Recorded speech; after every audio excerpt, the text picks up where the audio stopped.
So this is my Speed Triple 1050S. Now I've become a big fan of the Speed and the Street Triple range. Now a couple of years ago I heard that Triumph were bringing out a new Speed Triple for 2021. And all the rumours were it's going to look a lot more like the Street Triple 765 RS. Well, to me it looks like those rumours were true. Of course, I couldn't wait to take the new Speed Triple 1200 RS out for a test ride.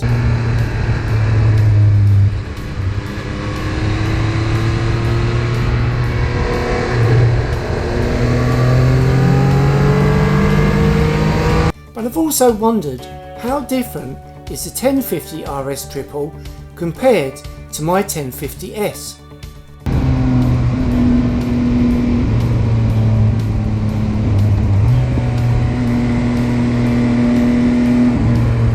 Thanks to my friends at Triumph Essex, I've been able to take out both bikes for a couple of hours, shoot some video, and now I'm able to tell you firsthand how these bikes compare to each other.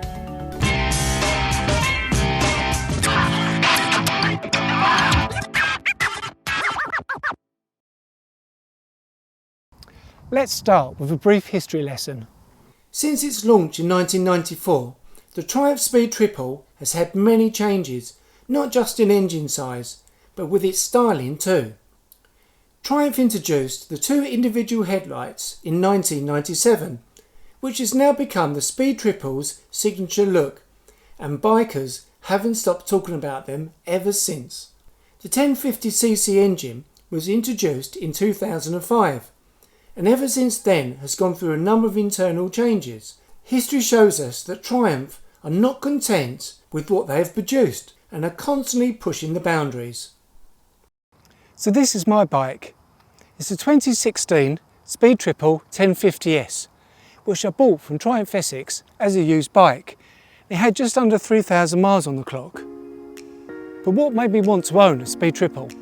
I was riding my Suzuki GSXS 750 and spent a lot of time with my awesome friend and riding buddy Elyske, who has a Street Triple 675 converted to R-Spec.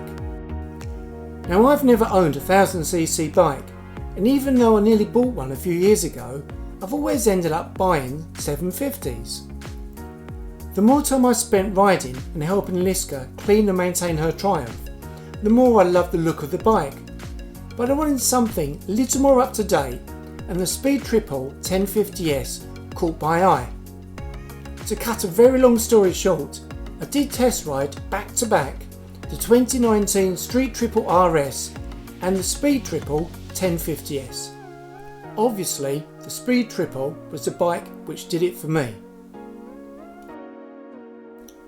Now in 2016 and 2017, there were two models to choose from, the S and the R. Both deliver the same amount of power and torque, the difference being the R model has Öhlins front and rear suspension, where the S has Showa. The R also comes with a quick shifter. The engine on both bikes had 104 new updates from the previous model. They also had a completely different electronics package, including 5 rider modes, a ride-by-wire throttle, which means there is no cable. The ECU was updated, so was the ABS and the traction control, and Triumph fitted Brembo monoblock calipers in the braking department. Triumph also reshaped the tank and the seat and made the chassis lighter, and the list goes on.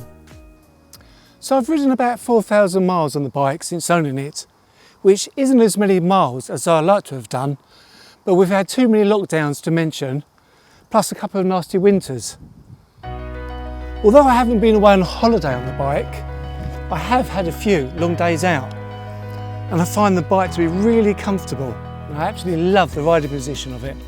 One of the reasons I didn't go for the Street Triple was I felt as though I had to wind the bike up to get the most out of it, which a lot of riders prefer.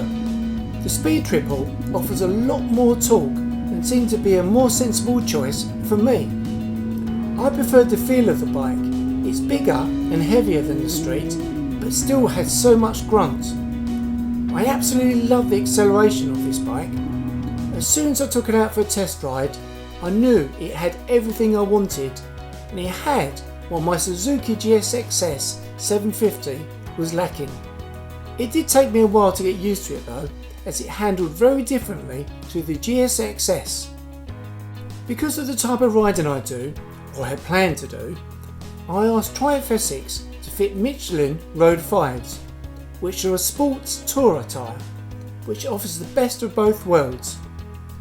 When riding in heavy rain, I turn the riding mode to rain, and the bike and tyres give me so much confidence. I haven't felt the bike twitch once. I usually ride in sports mode, and the bike just feels super lively, but if it's a bit cold or damp, I just flick it to road mode, which reins in the power just a little bit. Unlike the GSX-S 750, where the traction control will click in and out all the time, I haven't ever noticed the traction control click in on this bike, which says a great deal on how well this bike is set up.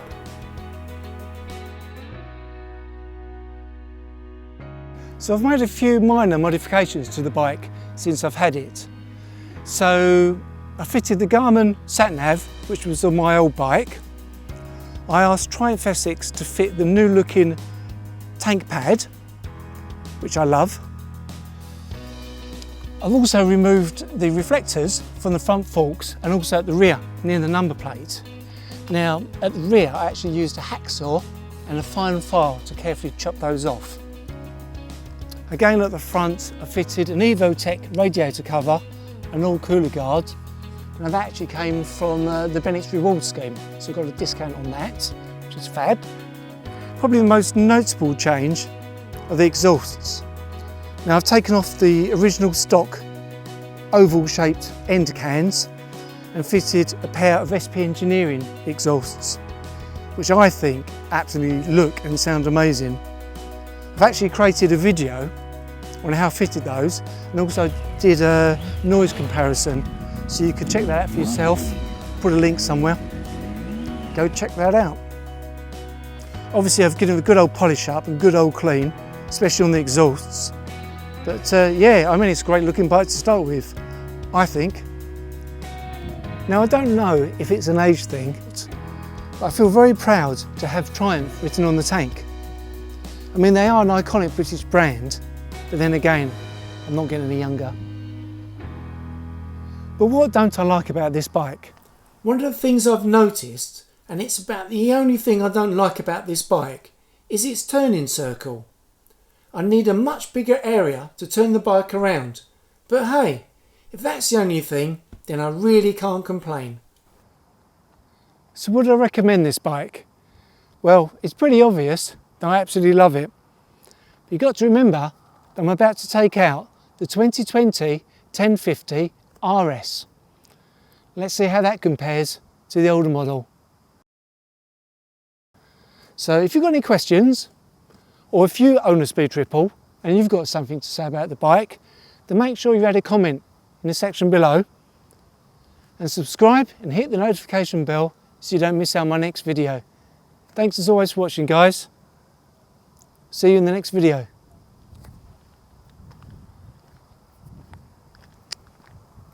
Subscribe, like and comment.